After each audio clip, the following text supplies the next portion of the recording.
This is a workflow that will help with some potential fraud. So one of the ways that fraud can show up is a customer making multiple orders within a 24-hour period. And this is what that workflow looks for. Triggers on order created, retrieves the customer, gets the list of customer orders that were created at 1 day ago. So that's what that's doing there. And then filtering to see if the size of that number of orders is greater than 1. And if so, we send out an email that looks a little something like this. So that's pretty much the idea. Now, if you test this, my voice keeps cracking.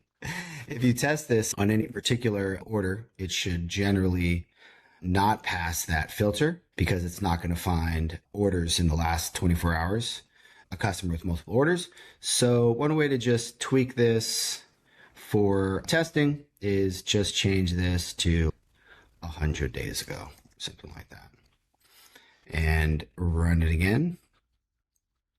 As long as if you have a test customer, something like that, you've created multiple orders with, that should cause it to get pulled up.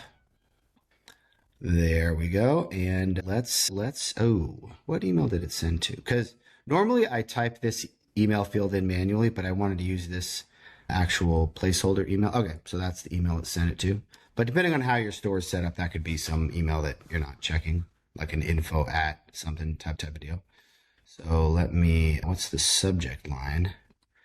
What is the subject line? There we go.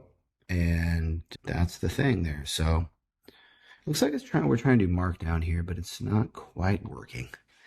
But that'll pull up the customer and the order and things like that. So could also do a Slack message, obviously, if you prefer. But that's pretty much the deal there. And as always, you can find these on the automation demos section of the blog. And you can just go ahead and download that workflow, check it out. Let us know if you'd like any help setting that up. We would be absolutely thrilled and overjoyed to help you with that. Have a good one. Peace.